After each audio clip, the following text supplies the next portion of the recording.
while the world is watching what's going on in Gaza, there is the expectation that any day now, any hour now, that the Israeli Defense Forces could launch their incursion into Gaza City and cross the barrier and actually go into what's expected to be house-to-house fighting. A lot of people have been hearing about that, and we here at Deep Dive continue to talk about all kinds of ramifications on that. What if Hezbollah comes in from the north? What if it expands, into the region? So those are on the operational and the strategic level.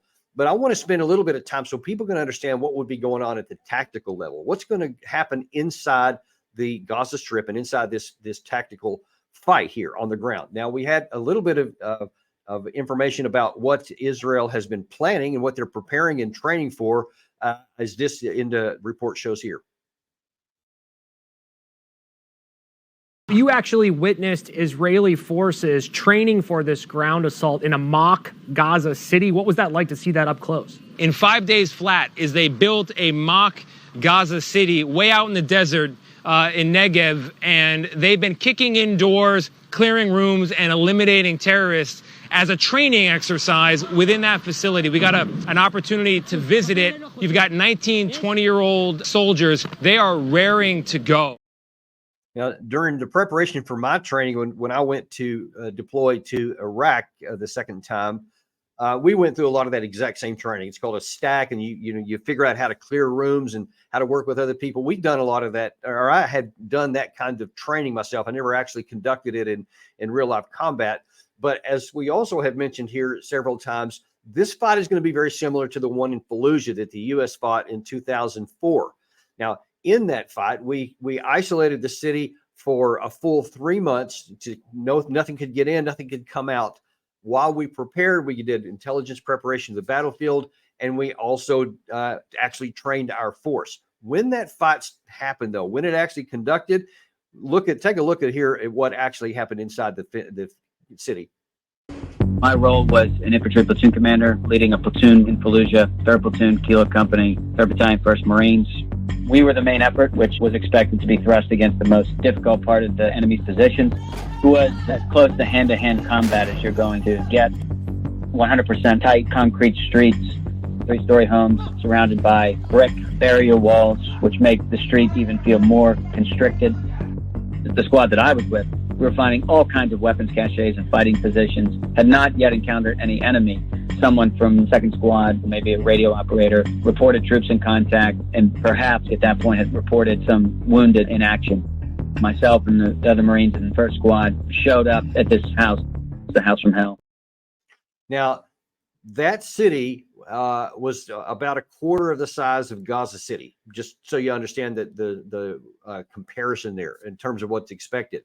You also may have noticed from looking at the buildings, first of all, you saw that the Marines did exactly the kind of clearing with their stacks and whatever that you saw the Israelis doing in preparation and training. So that's what you can expect once the Israeli Defense Forces go in. However, the U.S. fight in Fallujah took about a little bit less than 2 months. So it still took quite a bit of a time. And we had M1 tanks, Bradley fighting vehicles. We had attack helicopters. We had airstrikes, a lot of the things that the Israelis have with them too. But some key differences. We went up against about somewhere between 3,000 and 5,000 insurgent fighters. And they had not had a lot of time to prepare as the Hamas side has had here. There are also at least 30,000 Hamas fighters. I think the number will end up being closer to 100,000 by the time it's all over. As many of the men in Palestine, I think, are going to end up fighting with them because of, a lot of their houses have been destroyed, and there's a lot of anger at the Israelis for how they've been killing so many Palestinians. So I suspect that the IDF mission will now be much, much more difficult because they've gone in with heavy rounds of airstrikes, where many houses have been just completely leveled. So that's going to even more complicate the process for the Israeli side. And when you start having that many enemy soldiers and that much wreckage, it's going to be so much more difficult. You saw in those pictures there where the Marines would go into buildings and clear rooms. Well, a lot of these buildings are going to be mostly or completely destroyed, and you're going to have piles of rubble. And it is extremely difficult to be able to go find the enemy fighters where they may be hiding in just compartments of rubble, because it's no longer a room that you can even go into clear. And of course, you've heard a lot about the tunnel systems. Now, another sample that was given that the U.S. helped on but didn't fight on the ground was to fight for Mosul. Now, Mosul is a city about the same size as what Gaza City is. And I want to just show you a small portion of a documentary that showed what that fight was like. And Israel can really expect some of this on the coming days. والثقة موجودة بيناتنا يعني بأي مكان احنا نريد موجودة الثقة بيناتنا واحنا ثلاثتنا.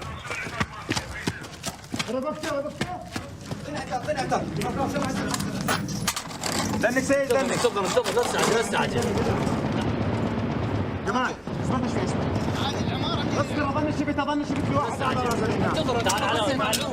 ترمي الساعة عليه ما ترمي شوف لنا واحد دكت له احسن من لا يروح نشتم بالتايم بلا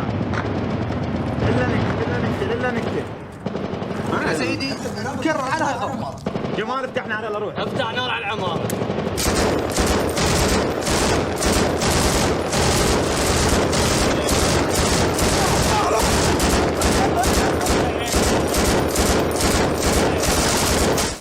That's just one tactical episode in a war, in a battle that took between 7 and 9 months, depending on how you want to count it.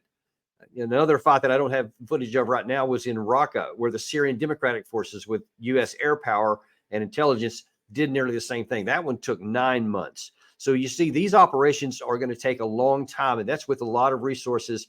And again, the similar situation there in Mosul, there was maybe 5,000 ISIS fighters that they were trying to eradicate, not 50,000. So the difficult task for Israel will be so much higher, and you can expect the casualties to be a lot higher too. And I think that's one thing we need to understand is this not only is not going to be fast, it's also going to be very costly.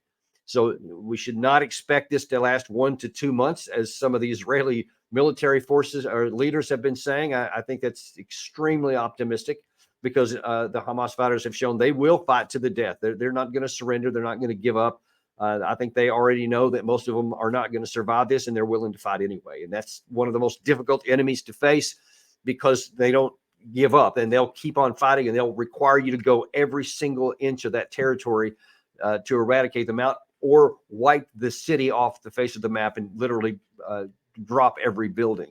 And of course, that's going to cause more problems for the Israelis because if they start having high casualties and this going is very slow, there's going to be great political pressure on Netanyahu as well as his government.